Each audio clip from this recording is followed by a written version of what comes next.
Esta escuela que inauguramos hoy es del tipo que llamamos vocacional. En ella ingresan los alumnos mediante selección rigurosa, basada en las altas calificaciones que obtengan en la enseñanza primaria y en su expediente escolar. Te convido a creerme cuando digo un futuro. La Lenin me enseñó a estudiar indiscutiblemente, a estudiar individual y en colectivo. Me enseñó a no ser finalista. Ese régimen que tenía la Lenin de estudio todos los días formó en mí ese hábito de estudiar, de no dejar las cosas para el final, cosa que también agradezco muchísimo. No me gusta ser finalista para nada, no solo para el estudio, sino para cualquier cosa. Yo soy hoy profesora de una universidad y yo tengo una planificación de dar una docencia dentro de 3 meses y yo empiezo desde ese momento a preparar mis clases. Yo no lo hago al final. Cuando mis clases empiezan, yo tengo todo listo. Es decir, para todas las cosas es hacer las cosas del día a día, tratar de hacer las cosas planificadamente, no dejarla para mañana, sino darme el tiempo para hacerlo en cada momento. Yo creo que esa disciplina se la tengo que agradecer a la Lenin. Gran parte del conocimiento se adquiere con otras personas, es decir, que no se construye yo sola, sentada con un libro, una libreta, con orejera. Eso también para mí fue muy importante y me preparó para hoy, para el futuro. Me preparó indiscutiblemente para el futuro. El hecho de que la construcción de un conocimiento lo puedo adquirir en gran parte por el trabajo con otras personas y por lo que me pueden aportar otros en esa construcción, seguro que me aportó para el futuro. Y yo creo que eso es otra cosa valiosa. Te convido a creerme cuando digo futuro. Los elementos pedagógicos, culturales y hasta simbólicos que convirtieron a escuelas como el IPBC Vladimir Ilich Lenin en referentes y paradigmas para adolescentes y jóvenes, hoy, a 50 años en plena adultez, todavía se añoran. Incluso desde el punto de vista intelectual, un poco académico, las cosas que aprendí en la Lenin son herramientas todavía a utilizar. A mí me cogió el tránsito de la escuela vocacional al pre de ciencias exactas y se profundizaba mucho en determinadas asignaturas que luego me han hecho falta y las he utilizado a lo largo de la vida. Si no creyera en lo que agencio, si no creyera en mi camino.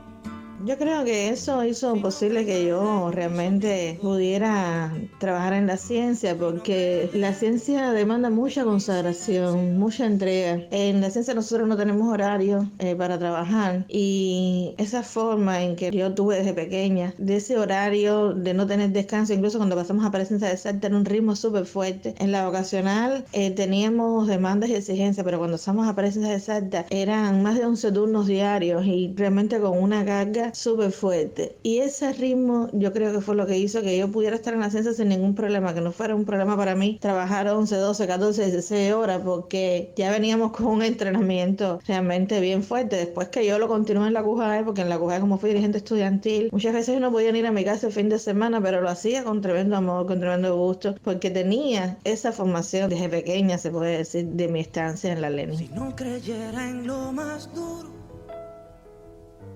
si no creyera en el deseo, si no creyera en lo que creo, si no creyera en algo puro.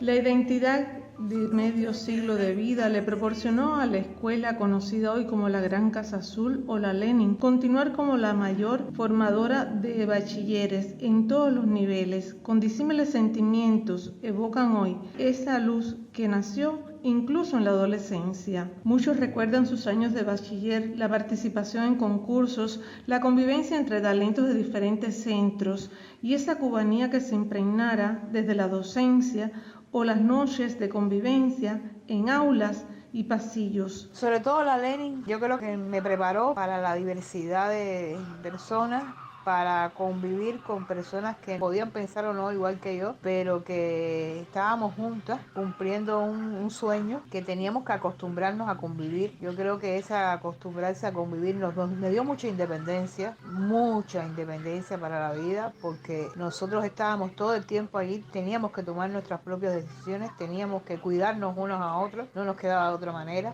Nuestros padres no eran el rol más importante en nuestra vida en aquella época, éramos los los que estábamos alrededor, porque éramos con los que convivíamos y seguíamos conviviendo, porque el fin de semana salíamos igual con las mismas personas que convivíamos el resto de la semana. Por lo tanto, para todos los que somos de esa generación, las personas que conocimos en ese momento se convirtieron en una parte muy importante de nuestra familia, en una familia diferente, no en la familia tradicional.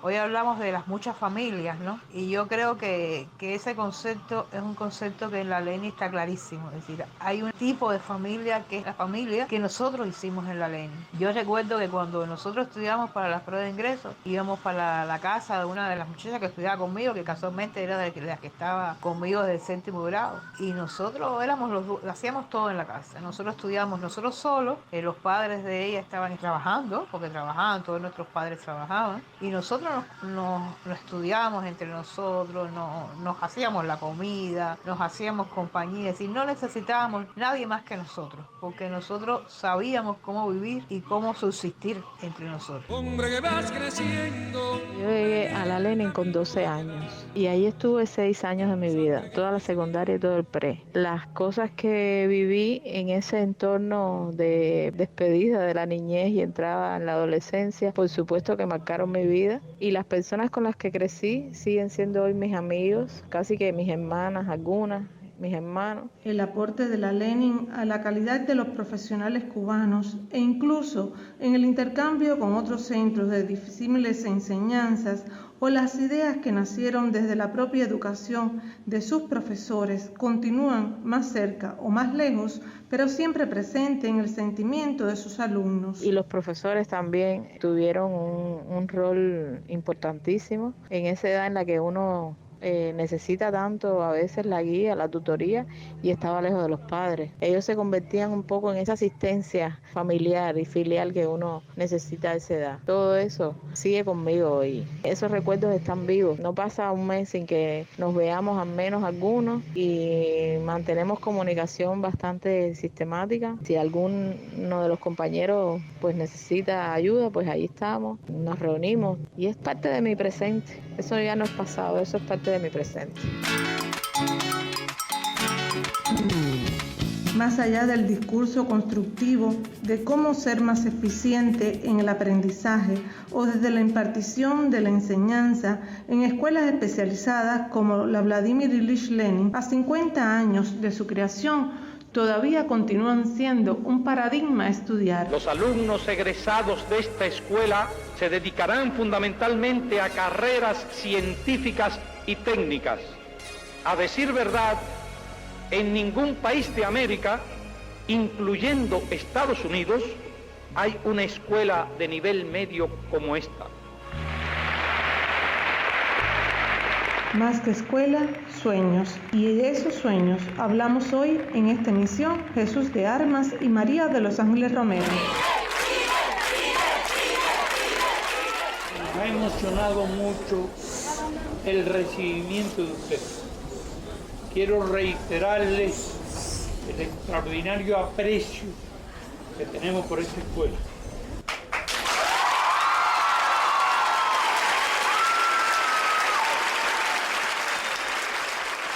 Es la historia grande de un país pequeño. Y de eso, lo de esta generación, ustedes que son más jóvenes y las futuras generaciones se sentirán siempre orgullosos de su país y orgullosos de su historia.